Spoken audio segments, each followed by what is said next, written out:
Hello, welcome to episode 16 of our English at Leeds Trinity podcast. My name's Richard Storer. I'm a lecturer in English here at Leeds Trinity University. For this podcast, we are working our way through the alphabet with at least one episode for each letter of the alphabet, trying to cover as wide as possible a range of topics that we're interested in that could come under the heading of English.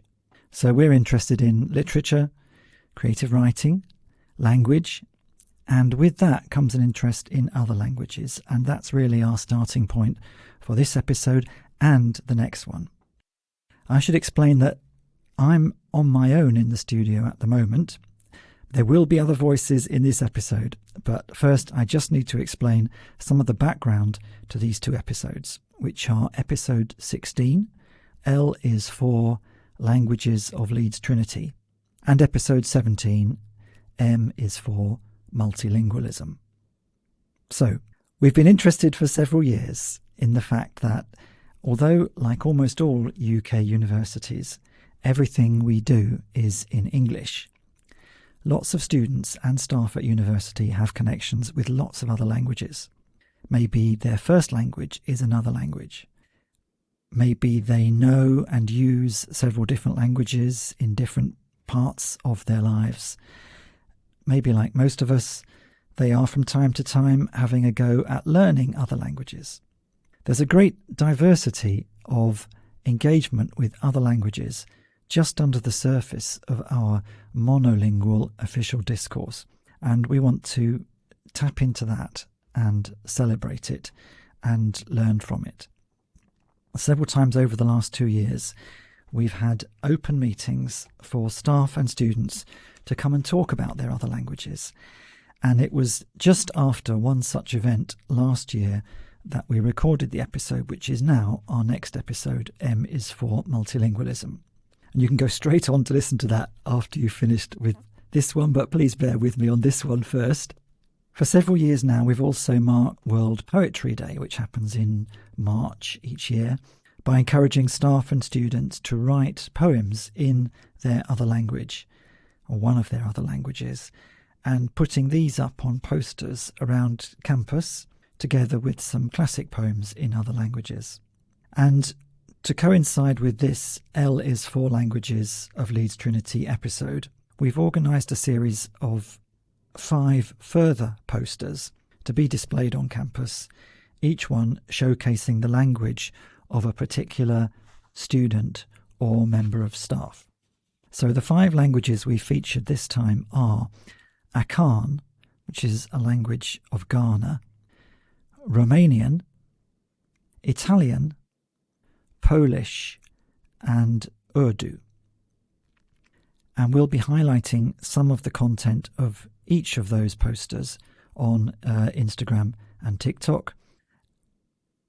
And for Polish, I'm particularly grateful to Adrian, a student whose first language is Polish, who's made 2 short videos talking through very clearly one of the things that non-Polish speakers like myself often find quite daunting about Polish, which is how to pronounce the letters and the unfamiliar combinations of letters in Polish words. So you should be able to find these 2 short videos, they're like bonus videos, on our At Leeds Trinity YouTube channel, along with all our English at Leeds Trinity podcast episodes. But in the rest of this episode now, I'm going to be hearing more about Urdu and about Italian. So first, I'm going to be playing part of a conversation about Urdu, which I had with Amna, a student who's been studying philosophy, ethics, and religion here at Leeds Trinity. And I should perhaps just add that we recorded this conversation remotely. So she was in one part of Leeds and I was in another part of Leeds. We didn't have the best of lines, so occasionally, especially when I was trying to learn some new Urdu words, I couldn't always pick up straight away just what exactly the right sounds were. But I think we've managed to clean up most of the blemishes in the audio. So let's hear that conversation with Amna. Amna, what I'm interested in talking to you about is Urdu. I believe that is one of languages that you speak, but not the only one. So would you like to just tell me what different languages you know and use? So I'm also fluent in English, Punjabi, and Hindi as well, and I'm developing my vocabulary in Arabic, French, and Spanish. I speak English day to day and Urdu as well, Punjabi as well with family, and Hindi with some friends. Can you tell me which of those would you say is the one, the first one you learn as a baby? It's quite hard to say, really. I did not learn Urdu at a traditional school. I just picked it up from family. It was the same with English as well until I started going to nursery and primary school. So I'd say probably English and Urdu simultaneously. One thing I've noticed about Urdu and Hindi, I mean, both are very languages with very large numbers of speakers across the world, but it's often said they're very close together, if not sort of on a kind of continuum. Can you sort of say what to you is the difference between Urdu and Hindi? So for me, I'd personally say the main difference between Urdu and Hindi is that although they share the same base language, it's called Kariboli, and they are twin languages born from the same linguistic root. I'd say what stands out to me is that their scripts are different. So Urdu is written right to left. It's called Nastaliq script, and Hindi is Devanagari, which is left to right, and that developed from Sanskrit. So I'd say that is the main difference, really. And then you come to things like cultural and religious associations, contexts, like Urdu historically being associated with Islamic identity in South Asia, and Hindi linked with Hindu and indigenous culture. That's really what I would personally pick apart as the main sort of differences. When you're speaking to someone just casually in the UK, would you be conscious of whether you are speaking Urdu or Hindi, or is it really just, in speech? It's not an issue. I'd say in the UK particularly, say if you were to ask me if I was speaking it with friends, I'd say it's sort of a blend of different South Asian languages used with English. So I'd personally say it's English, Urdu, Hindi, Punjabi, and maybe a bit of Bengali as well.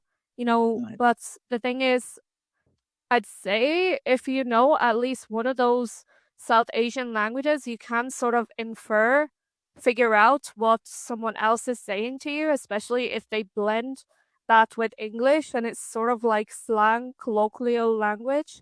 Right. So a lot of the time people are really kind of improvising a combination of the two, possibly the three, possibly the four, as you've said. Indeed, you can really see that in music industry and pop culture, which has gotten really popular, especially with Bible songs, Bollywood, and a lot of the music genre. It fuses all those languages together.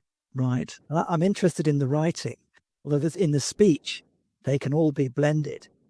In the writing, they're totally different, aren't they? What you just said, one's left to right and one's right to left. And they're two So, different and scripts.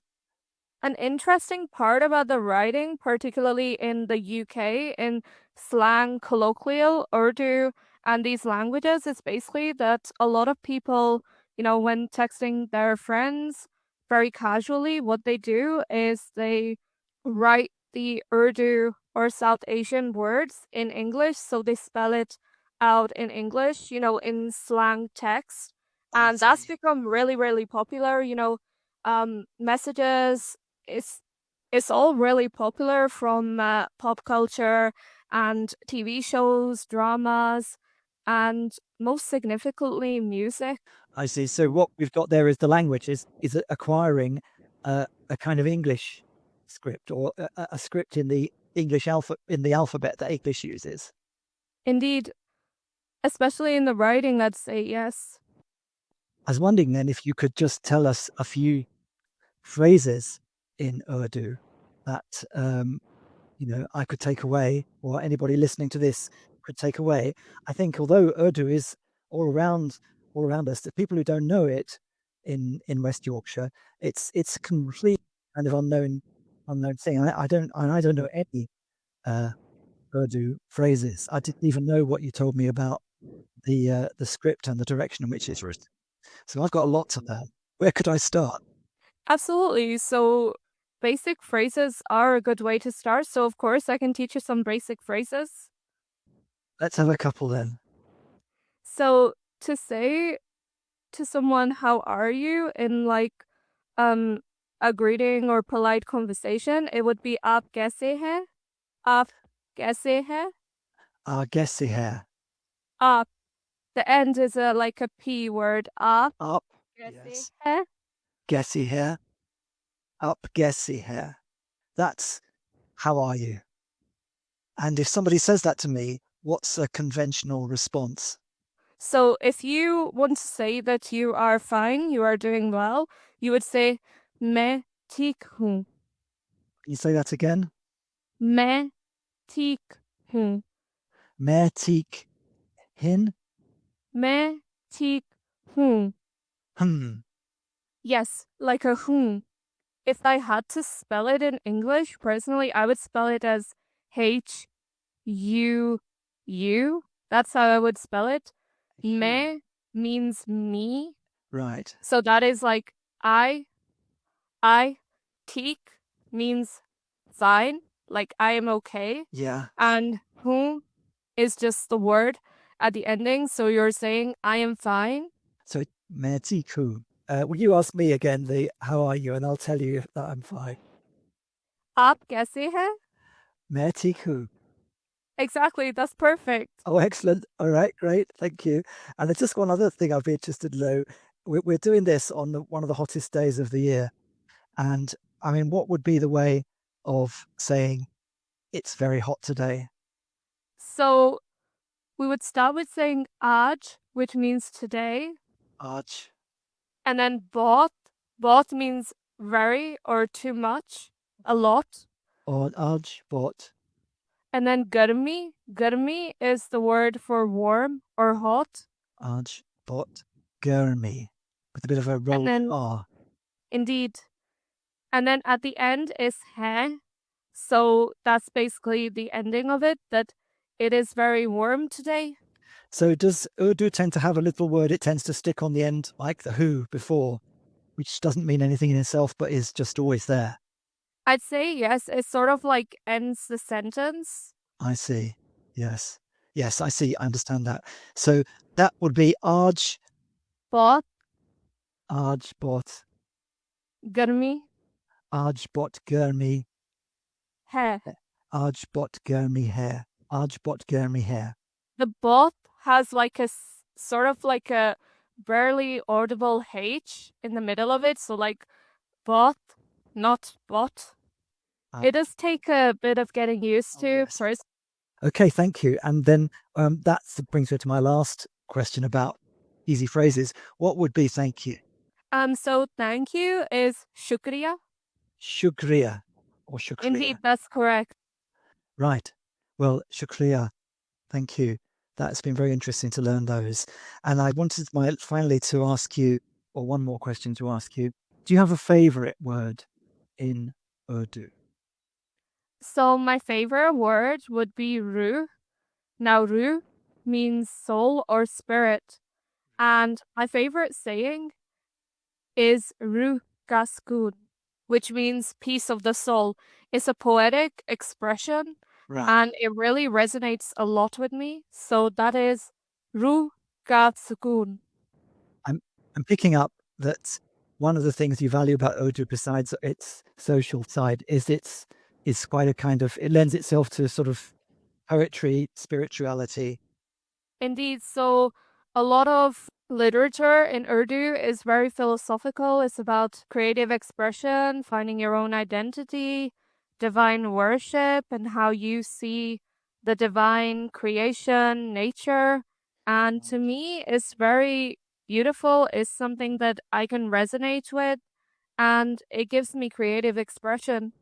Well, indeed, you did write a poem for us for our World Poetry Day in Urdu, which we have a recording of. So that's great. Right. Okay. Well, thank you very much indeed. We'll probably finished there. I'm going to try it again. Shukriya. That's really great. Thank you. Okay. So it's shukriya. Shukriya. Thank you. Thank you very much, Amna. Thank you for sharing that about Urdu with us. Well, yes, many thanks to Amna for that. And I think before we go on, I'll just play a little bit of that poem which she wrote for World Poetry Day. It's a poem about the environment and about climate change. ज़मीन आहिस्ता आहिस्ता सांस खो रही है। इंसान ने सुकून की खातर उसका नीला आसमान बेच दिया। लालच की मंडी में दरख्त काट रहे हैं। हरीले की चादर आहिस्ता आहिस्ता उतर गई। हवा जो कभी दुआ लगती थी अब सीने में बोझ बन जाती है। इस धुंधले शहर में सांस लेना भी आसान नहीं रहा।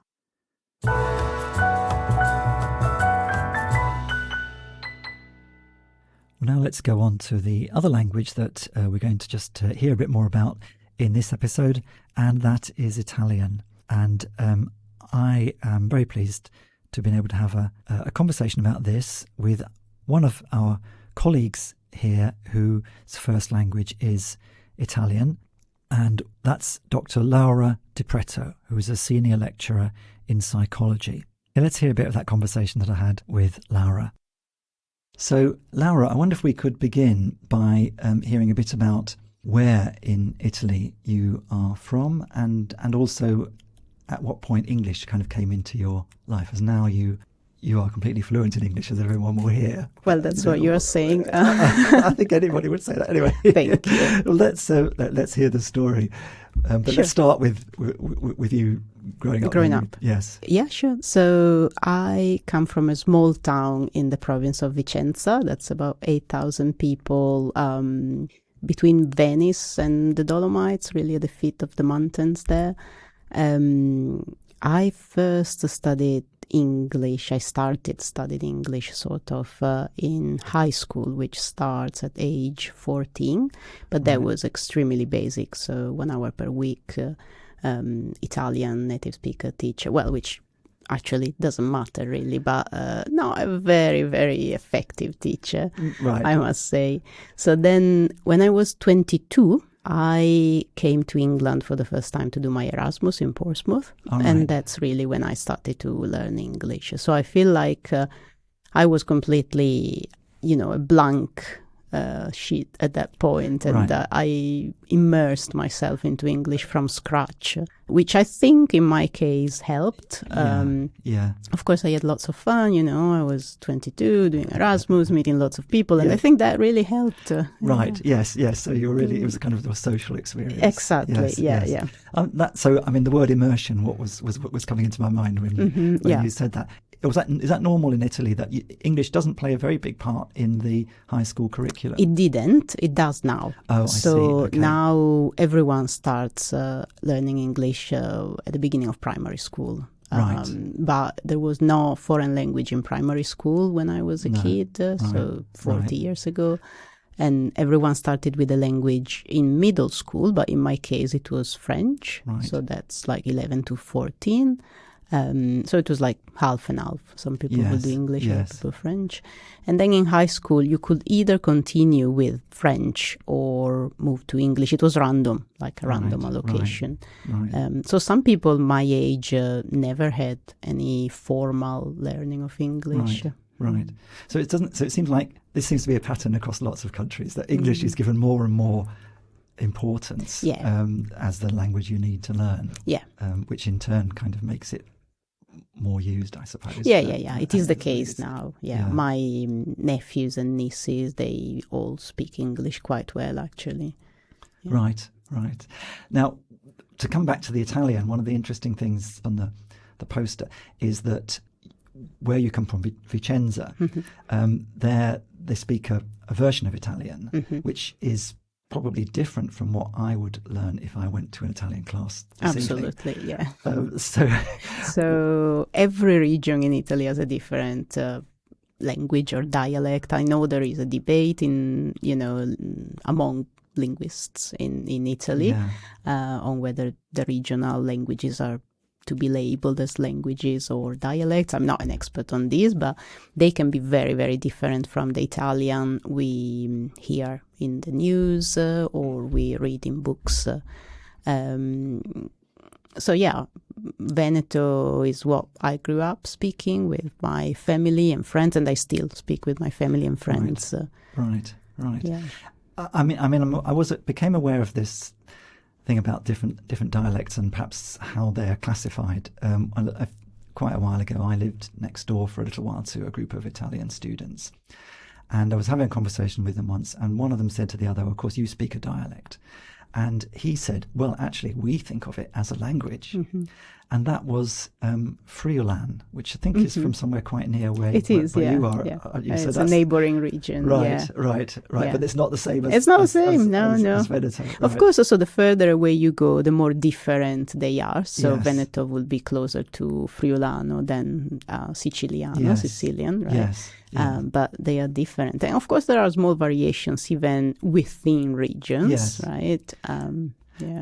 Is the difference a matter of just pronunciation? No. It's also different vocabulary and things like words, that? Right. Grammar, I think it's mostly the same, but could be slightly different too. Right. But vocabulary is different, I'll give you an example that I recently thought about. I don't remember when, but for example, bagnato, wet, is moio in my dialect, which is completely different, isn't it? Right. Those are two words for wet. Yeah. So one in Italian, bagnato, and one in dialect, moio. So completely different. They are totally different. Sometimes they are more similar, like for example, keys are chiavi in Italian and chiavi in my dialect. Right. So usually when there is a CH in Italian, it's a hard K. But in dialect, we don't do that. We do have hard sounds in other words, but CH becomes soft in Veneto. I see. So, and I was telling you earlier that I just saw a friend from the south yesterday, and we were roommate on the first year of university, and she was just telling her friend that she could never understand me when I spoke with my parents on the phone. Right. And I had friends from, so she's from Puglia, but I had friends from Tuscany saying exactly the same thing. Right. Okay. So that's going halfway up. Okay. Right. Okay. Thank you very much. That's really interesting. I don't want to miss the opportunity to mention that, Laura, you've just had 2 books published, which you're I'm one of the editors. And these are on a topic that is not too far removed from the whole topic of language and identity and everything. Can you tell us a bit more about what these 2 books are? So they are about migration psychology. Volume 1 looks at migration within the UK, and Volume 2 looks at migration worldwide. Right. So, of course, they are all from psychological perspectives, which is my field. And they look at each chapter, each author looks at different diasporas, different groups of people, either within the UK or globally. Themes of inclusion, discrimination, relationship with elderly parents left home, family dynamics, intergenerational trauma, all sorts of psychological phenomena linked to migration. And so language would kind of play a part in absolutely in a lot of that experience. It does, yeah. So, for example, discrimination, definitely. There is literature on accent discrimination. There is lots of literature on development of identity, on how you also experience yourself differently when you speak a different language. I experienced that myself, reasoning in different ways when I speak Italian and when I speak English. It's extremely interesting. There are some concepts that just don't exist in different languages. So that's extremely interesting. Yes, that's actually what you're saying in that little piece of Italian that we've recorded, isn't it? That each language opens on the world exactly. in a different way. Yeah, I always give my students the example of the color blue. So we've got 2 words for blue in Italian. Blue, same pronunciation, for dark blue. But light blue is azzurro. Yes. And so for me, those are two different colors, not two shades of the same right. color, Yes, I right? see. Yes, So yes. the classification changes, Yes, yes. and it's just a simple example, but I'm sure the same applies to lots of more complex concepts. Do you find that you speak one language in one context and the other in other contexts, and they don't really overlap very much? Is that Absolutely, what your experience is? In fact, I heard about this for the first time when I attended the workshop you organized last year. Oh, yes, right. I don't remember what the term is called, but for instance, all my professional life has been in English. So there are some psychological terms, some statistics terms, or even just submitting an article to a journal. All of these things, I don't know how to say that in Italian, Right, yes. So when I'm trying to explain things of my job to my friends, I really have to, think hard on how to translate these things. Yes. But you still get the chance. There's a sort of an Italian community. There is an here. Italian community here, definitely, yeah. And we do try very hard. Well, I try very hard to relate to this Italian community, to be part of it because of my daughter, because I want to pass on the Italian language and culture to her. I don't think I will try that hard if it wasn't for her, which is funny because if it is important, it's important, isn't it? But you only realize how important it is when you want to pass it down to the following generations. Yes, and I guess that must, that generational thing, I think you already said, that must be a big important part of migration psychology. Absolutely, wanting to see your identity be transmitted and remain.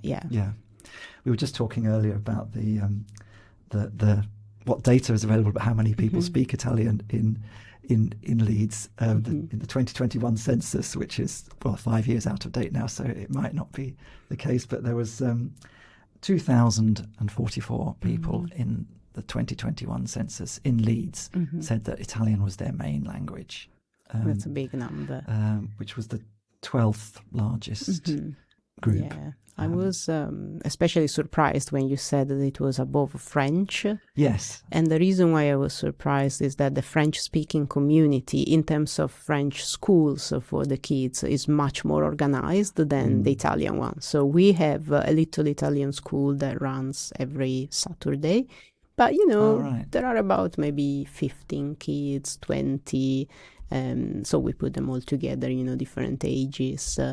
But the French-speaking community has a full school, also only on Saturdays, but they have got from reception to year 6, so they have enough kids to, have like a fully functioning... and that's so they can top up their French and do everything in French. Yeah, so I was assuming that there were more French than more French-speaking people than Italian-speaking people, but then it's not the case. Well, it all depends on what they said in the census. That's true, yeah.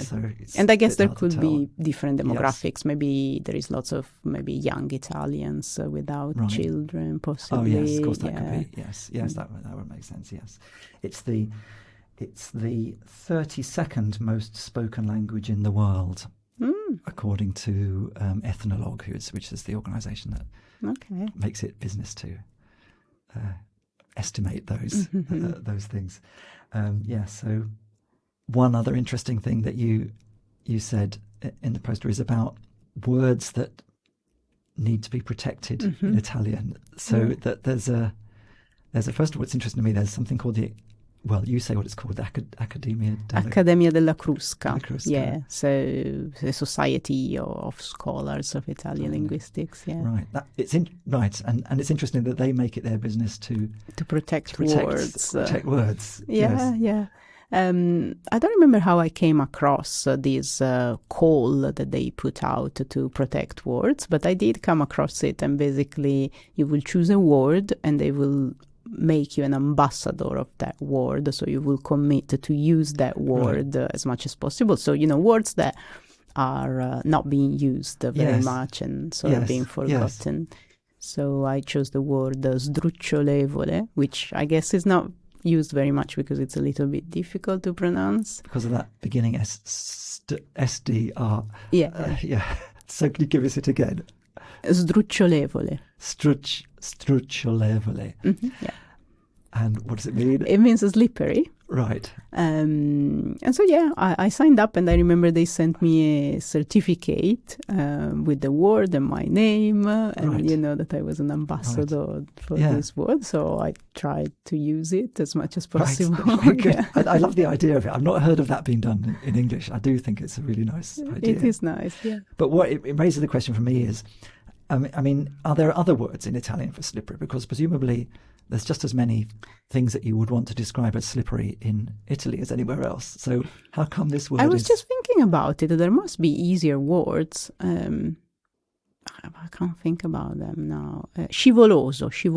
Oh, okay. Okay, right. that's a bit okay, easier. so that perhaps is pushing the other one out. Yeah, exactly. Okay. All right, okay, that's interesting to know. Thank you. And thank you very much. I just wondered if you could just give us a little bit more Italian finally. Tell us, or Veneto indeed. Mm-hmm. How would you say in Veneto, thank you for listening? Well, that's very similar to Italian. So instead of grazie, you will say grazie. Or grazie. Grazie. Grazie per averne ascoltà. It depends on who is being listened. So it is me and you, two people. So grazie che ne gavi ascolta. It's very linked to. There isn't a generic way. You have to link to who's listening and who's being listened. Yeah. Or is it different if it's just two people? So if it was just me, someone is listening just to me, I will say grazie che te me ascolta. If it's two people, it will be grazie che ne gavi ascolta. You just change the various suffixes. I see. I'm thinking about what I could say at the end of the podcast episode, where I usually say thank you for listening to whoever might be listening in the future. How would I say that? Just as the sign-off message. Well, you will be assuming that there are several people listening to you. So several listeners and one person speaking. So you will say, ve ringrazio che me gavi ascolta. Great. It's quite difficult. I've got it on recording. I might practice it and then, okay. and then put it in. Very well. Thank you very much indeed, You're very Laura, welcome. for talking about Italian with me. You're very, very welcome. Thank you for having me and, pleasure. The experience to talk about this. Thank you.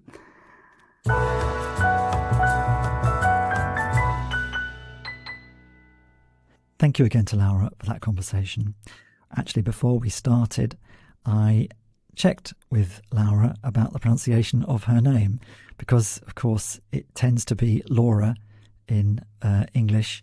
And I was wondering, well, isn't there a very famous figure in Italian literature, in world literature, the lady to whom Petrarch wrote his love poems?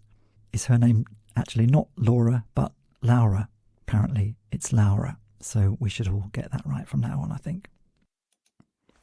Well, that brings us to the end of this episode, which has really been a companion to our poster campaign on languages of Leeds Trinity and to share a bit of the content of those. I'd like to say thank you very much to Jonas, who gave us the content for our Akan poster, and to Eliza, who gave us the content for our Romanian poster, and to Adrian, who gave us the content for the Polish poster and also our 2 bonus videos on Polish pronunciation, and to Amna, of course, for the content for our Urdu poster, and to Laura for the Italian.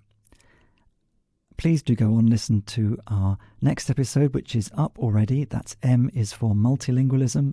And for that episode, I'm joined by another colleague and 3 more students. And we talk about all different aspects of multilingualism here in Leeds, the languages of the world, and various other topics relating to multilingualism in the world and in our lives. Now I'm going to do my little bit for multilingualism now by having a go at saying thank you for listening in Veneto. Ve ringrazio come da viscolta. Apologies to all lovers of Italian for my terrible pronunciation. I hope it didn't go too disastrously wrong. I'll see you again in the next episode. Thank you.